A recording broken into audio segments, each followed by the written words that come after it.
Hello everyone, welcome to my channel Anurag YT. आज की class में प्रावधिक कला कक्षा 12 में सेक्शन ई में सममित चित्र से रिलेटेड एक प्रश्न हर वर्ष पूछा जाता है। इससे पहले हमने ए, बी व सी के सममित चित्र कंप्लीट करवा दिए हैं। आज की क्लास में यहाँ पे हम डी का सममित चित्र बनाना सीखेंगे। डी का सममित चित्र बनाने के लिए सर्वप्रथम आपको एक सीधी रेखा खींचनी है और याद रखिएगा ये जो आप रेखा खींचेंगे इसकी लंबाई आप अपनी इच्छा अनुसार खींच सकते हैं। यहाँ पे हमने एक ये सीधी रेखा खींची जिसे हम आधार रेखा भी कह सकते हैं। आधार रेखा खींचने के बाद आपको एक 90 अंश का कोण बनाना है। 90 अंश का कोण बनाने के लिए इस पॉइंट पे आप प्रकार की नोक रखिएगा। एक चाप इस प्रकार से आप लगा देंगे, फिर प्रकार की नोक इस पॉइंट पे रखेंगे और इससे होते हुए पहला चाप लगाएंगे और प्रकार की नोक यहाँ पे रख के इसमें आप दूसरा चाप लगाएंगे, ऊपर की ओर एक चाप लगाएंगे और इस पॉइंट से आप ये दूसरा चाप लगा देंगे। याद रखिएगा प्रकार की जो साइज है वो आप कम ज़्यादा मत कीजिएगा। इस प्रकार से आप चाप लगा देंगे और इस चाप को आप पटरी की सहायता से मिला देंगे। याद रखिएगा जब आप मिलाएंगे तो इसकी ऊंचाई आप 7 सेंटीमीटर ही रखिएगा, इससे ज़्यादा ऊंचाई मत कीजिएगा, क्योंकि जो आपके ए से लेकर जेड तक जितने भी आपके अक्षर बनते हैं उन सब की ऊंचाई 7 सेंटीमीटर होती है। इस प्रकार से हम रेखा खींचेंगे। इसके बाद पुनः पटरी इसी रेखा पे हम इस प्रकार से रखेंगे और एक एक सेंटीमीटर के हम इसमें 7 पॉइंट छोटे छोटे इस प्रकार से लगा देंगे, जिनकी दूरी बीच की एक एक सेंटीमीटर के गैप में आपको इस प्रकार से लगाना है। आप स्क्रीन में देख सकते हैं। इसके बाद आपको चांदा लीजिएगा। चांदे का ये जो सेंटर पॉइंट होता है इसको आप इसमें इस प्रकार से रखिएगा।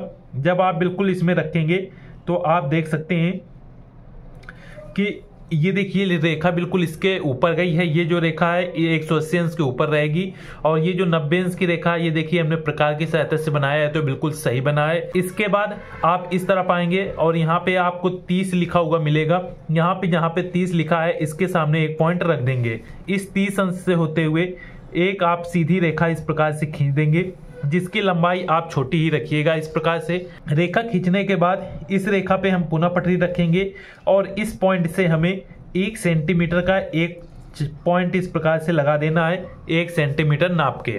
इसके बाद चांदा आप पुनः इसके सेंटर पॉइंट पे रखिएगा इस प्रकार से और चांदा रखने के बाद इस तरफ आपको 30 सेंटीमीटर लिखा होगा, यहाँ पे एक पॉइंट रख दीजिएगा और इस 30 सेंटीमीटर से होते हुए एक सीधी रेखा खींचिएगा और इस रेखा की लंबाई याद रखिएगा आपको 4 सेंटीमीटर रखना है।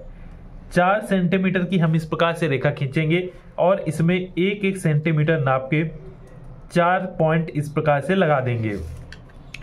ये काम एक साथ करते चलिएगा जिससे आपको बार बार इसमें कार्य न करना पड़े।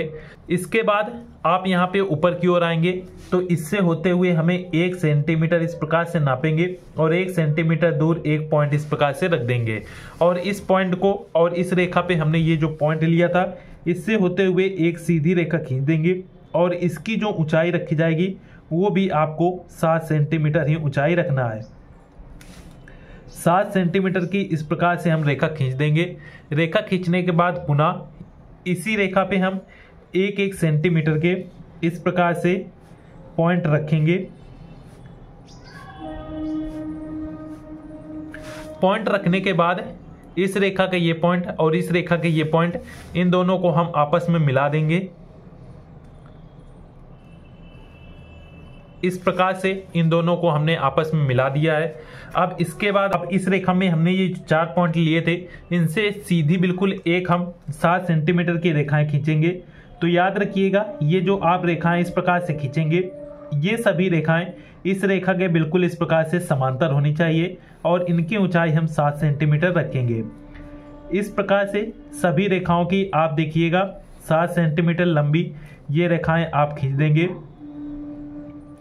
इनको आप एक क्रम से इस प्रकार से सभी कार्य करते चलिएगा जिससे बहुत ही कम समय में आप इस चित्र को आसानी से बना सकते हैं। ये आप देख सकते हैं हमने इस प्रकार से रेखाओं खींच दिया है। उसके बाद पटरी आप पुनः लास्ट रेखा पे इस प्रकार से रखिएगा और इसमें हम एक एक सेंटीमीटर नापकर पॉइंट इस प्रकार से रख देंगे। पॉइंट रखने के बाद ये जो रेखा थी और ये मध्य की रेखा, इनको हम पटरी की सहायता से मिला देंगे। इस प्रकार से आप देख सकते हैं इसको हमने मिला दिया है और ये जो हमने पॉइंट लिए थे इन पॉइंट को मिला देंगे। इस रेखा का पहला पॉइंट और मध्य रेखा का ये पहला पॉइंट, इनको हम आपस में मिला देंगे। इसी प्रकार से इस रेखा पे जितने भी पॉइंट हमने लिए थे वो सभी एक दूसरे की सहायता से इसी प्रकार से मिला दिए जाएंगे, जिससे ये हमारा ग्राफ बनके तैयार हो जाए। ये आप देखेंगे हमने सभी रेखाओं को मिला दिया है। अब इसके बाद इस रेखा पे जो हमने ये पॉइंट लिए थे इन पॉइंटों को और इस रेखा के इन पॉइंटों को भी आपस में मिला देंगे इसी प्रकार से। सभी रेखाओं को हम इसी प्रकार से मिलाते हुए चलेंगे, जिससे ये हमारा ग्राफ कंप्लीट हो जाएगा। ये देखिए हमने इन सबको मिला दिया है। इसके बाद आपको क्या क्या करना है, पटरी लीजिएगा और ये जो अंतिम रेखा थी इसके पहले की ये जो रेखा है इसमें हम पटरी रखेंगे और ऊपर से 1 सेंटीमीटर नापकर, याद रखिएगा बिल्कुल सीधी इसमें पटरी रखिएगा और 1 सेंटीमीटर नापकर एक पॉइंट इस प्रकार से ऊपर लगा देंगे। ये देखिए पॉइंट लगा दिया गया है और इस पॉइंट को और इससे ये जो रेखा है इससे हम इस प्रकार से मिला देंगे। मिलाने के बाद इस रेखा का ये पॉइंट और इस रेखा के इस पॉइंट को भी आपस में मिला देंगे। मिलाने के बाद पुनः इसमें पटरी रखेंगे और 1-1 सेंटीमीटर के इसमें हम 3 पॉइंट इस प्रकार से रख देंगे और इन पॉइंटों को इन रेखाओं से मिला देंगे। ये जो हमारी रेखाएं हैं इन रेखाओं से इस प्रकार से मिला दीजिएगा। मिलाने के बाद आप देखेंगे ये हमारा ग्राफ बनके तैयार हो चुका है। ए से लेकर जेड तक जितने भी अक्षर होते हैं सब में यही ग्राफ बनता है। केवल यम और डब्ल्यू 2 ऐसे चित्र होते हैं जिसमें से ग्राफ में थोड़ा बदलाव होता है। यम और डब्ल्यू में क्या बदलाव रहता है, यहाँ तक हमने 1 2 3 4 खाने ये हमने बनाए हैं, तो यम और डब्ल्यू की जो चौड़ाई होती है 5 सेंटीमीटर की रहती है। इसलिए यहाँ पे एक और ग्राफ हम इसी प्रकार से सेम कार्य करते हुए एक ग्राफ और बनाते हैं और उसमें एक खाना यहाँ तक और बढ़ा देंगे, तो ये जो चौड़ाई रहेगी ये आपकी 5 सेंटीमीटर की हो जाएगी। ये हमारा ग्राफ कंप्लीट हो चुका है। अब हमें इसमें डी का सममित चित्र बनाना है। तो डी का सममित चित्र कैसे बनाएंगे आइए देखते हैं। डी के सममित चित्र बनाने के लिए सबसे पहले ये जो मध्य की रेखा रहती है इस मध्य की रेखा को हम डार्क कर देंगे। इस प्रकार से इस रेखा को हमने डार्क कर दिया है। इसके बाद आपको क्या करना है, नीचे के 3 खाने तक इस रेखा को डार्क करेंगे। ये देखिए 1 2 3, जहां तक ये 3 खाने आएंगे इस 3 खाने तक इस रेखा को हम अच्छे तरीके से डार्क कर देंगे और यही कार्य हम ऊपर की ओर करेंगे। इसके 3 खानों को अच्छे तरीके से इस प्रकार से डार्क कर देंगे। ये आप यहाँ पे देख सकते हैं हमने इसके 3 खानों को डार्क कर दिया है। इसके बाद आपको नीचे से ये खाना छोड़ दीजिएगा और ऊपर का भी सेम खाना छोड़कर इसकी जो बीच के ये भाग है इसको भी हम डार्क कर देंगे।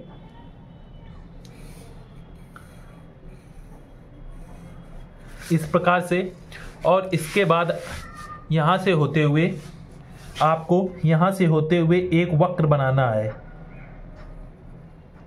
इस प्रकार से आप वक्र बनाएंगे और नीचे की ओर भी आएंगे तो इससे होते हुए आप इसी प्रकार से इसमें भी एक वक्र इस प्रकार से बना देंगे और ये जो वक्र बनेगा इसको भी हम अच्छे तरीके से डार्क कर देंगे और ऊपर के इस वक्र को भी अच्छे तरीके से इस प्रकार से डार्क कर देंगे। आप ये देख सकते हैं बाहर का जो डी का भाग होता है वो यहाँ पे कंप्लीट हो चुका है। अब इसके और अंदर की ओर आएंगे। अंदर के लिए ये जो दूसरी रेखा रहती है नीचे से हम यहाँ पे एक खाना ये छोड़ देंगे, एक खाना नीचे छोड़ेंगे, एक ऊपर छोड़ेंगे और इसके जो मध्य की रेखाएं हैं इनको हम इस प्रकार से डार्क कर देंगे। ये देखिए हमने मध्य का रेखाओं को डार्क कर दिया है। इसके बाद इसके एक खाने की इस तरफ रेखाओं को डार्क करेंगे। एक बार इसे अच्छे से देख लीजिएगा जिससे ये आपके मस्तिष्क में अच्छे से इसका जो चित्र है वो बैठ जाए, कौन सी रेखाएं कहां से इस प्रकार से जाती हैं, इसे आप आसानी से बना सकते हैं। इसको डार्क करने के बाद इस पॉइंट से और यहाँ तक हम एक वक्र करेंगे, जिस प्रकार से हमने नीचे वक्र किया था इस प्रकार से, और इसी प्रकार से सेम ऊपर भी हम एक वक्र ले जाएंगे जो कि कुछ इस प्रकार से आएगा। आप ये देख सकते हैं हमने इन वक्रों को मिला दिया है और बीच की जो रेखाएं हैं इनको फिर आपस में पेंसिल की सहायता से डार्क कर देंगे और इस वक्र को भी इसी प्रकार से हम इसमें डार्क कर देंगे।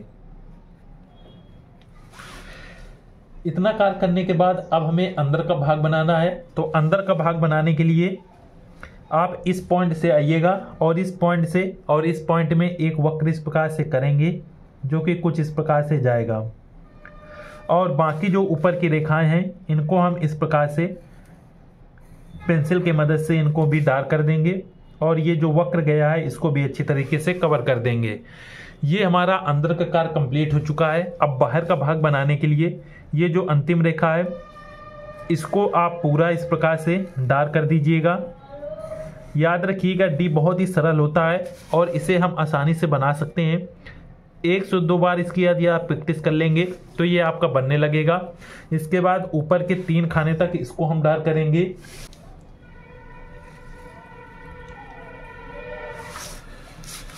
डार्क करने के बाद अब हमें इसमें वक्र बनाना है। तो याद रखिएगा वक्र इस प्रकार से बनेगा कि यहाँ से होते हुए इसमें मिलेगा ये जाके, तो इस प्रकार से हम इसमें वक्र ले जाएंगे और यहाँ पे जाके इसको मिला देंगे और पेंसिल की सहायता से इसको हम अच्छी तरीके से डार्क कर देंगे। ये आप देख सकते हैं डी का चित्र यहाँ पे कंप्लीट हो चुका है। अब इसके बाद इसकी छाया बनाएंगे। छाया बनाने के लिए ये जो भाग रहता है इसको हम छायांकित कर देंगे अच्छे से। याद रखिएगा ए से लेकर आपको जेड तक सभी के सम्मित चित्र सीखना अनिवार्य है, किंतु जो इंपॉर्टेंट सम्मित चित्र हैं वो यहाँ पे आपको बताए जा रहे हैं कि इन्हें जरूर सीख लीजिएगा क्योंकि ये बहुत ही अधिक बार पूछे गए हैं। बाकी आपको ए से लेकर जो सम्मित चित्र हैं उनकी प्लेलिस्ट आपको मिल जाएगी, वहां से आप ए से लेकर जेड तक के सभी सम्मित चित्र देख लीजिएगा। अभी तक हमने ए, बी व सी के सम्मित चित्र कंप्लीट करवा दिए हैं। उन्हें आप यदि नहीं देखा तो चैनल को विजिट करके आप देख लीजिएगा। ये देखिए हमने इसका बाहरी भाग हमने ये छायांकित कर दिया है। अब इसके इस अंदर वाले भाग को छायांकित करेंगे, इस वाले भाग में आएंगे और इसको भी अच्छी तरीके से छायांकित कर देंगे। याद रखिएगा जब इसकी छाया आप अर्थात इसकी शेडिंग करेंगे तो बहुत ही अच्छे तरीके से कीजिएगा जिससे इसमें और अधिक आपको नंबर मिल सकें। इस प्रकार से इसमें हमने एक अच्छी सी शेडिंग कर दी है, इसे आप देख सकते हैं। जो यहाँ पे यदि कहीं पे आपको शेडिंग अच्छी नहीं लगती तो वहाँ पे आप दोबारा शेडिंग इसमें आसानी से कर सकते हैं। शेडिंग का विशेष ध्यान दीजिएगा क्योंकि इसके भी आपको वहाँ पे नंबर मिलते हैं। हमने यहाँ पे डी का सम्मित चित्र कंप्लीट कर लिया है। इतना कार्य करने के बाद आपको क्या करना है, इसकी ऊंचाई इस साइड में लिखिएगा। पटरी की सहायता से एक रेखा इस प्रकार से खींच दीजिएगा और यहाँ पे जो इसकी ऊंचाई रहती है वो कितनी होती है 7 सेंटीमीटर। तो यहाँ पे हम 7 सेंटीमीटर इस प्रकार से लिख देंगे और इसके बाद ऊपर की ओर आएंगे तो ऊपर की जो चौड़ाई रहती है वो आपकी 4 सेंटीमीटर की रहती है। तो पटरी की सहायता से हम इसमें एक इस प्रकार से रेखा खींचेंगे और इसकी चौड़ाई हम 4 सेंटीमीटर लिख देंगे। इसके बाद आपको ज्ञात है जो इसके खाने ये होते हैं अर्थात वर्ग होता है, इसका जो एक वर्ग होता है वो 1 सेंटीमीटर का होता है। इसलिए यहाँ पे आप इस प्रकार से पटरी की सहायता से इसमें आप एरो बनाइएगा और यहाँ पे 1 सेंटीमीटर लिख दीजिएगा। 1 सेंटीमीटर इस प्रकार से आप लिख दीजिएगा। लिखने के बाद नीचे की ओर आएंगे और यहाँ पे एक एरो बनाइएगा और यहाँ पे आपको लिखना है सममिति सेमी। याद रखिएगा ये जो सममित सेमी होती है ये 30 डिग्री अंश के झुकाव पे होती है। ये जो हमारी रेखा रहती है ये 30 अंश के झुकाव पे होती है, इसलिए इसे सममित सेमी बोला जाता है। और यहीं से एक और रेखा जाती है जो कि आप इसमें चाहे तो दर्शा सकते हैं, अन्यथा नहीं दर्शाइएगा, कोई दिक्कत नहीं रहती है। वो जो रेखा जाएगी वो 45 अंश के झुकाव पे जाती है और उसे हम शुद्ध सेमी कहते हैं। इस प्रकार से आपका डी का सम्मित चित्र कंप्लीट हो चुका है। सभी लोग वीडियो को लाइक जरूर कर दीजिएगा और सभी वीडियो को नोटिफिकेशन पाने के लिए चैनल को सब्सक्राइब अवश्य कर लीजिएगा। मिलते हैं नेक्स्ट क्लास में। जय हिंद।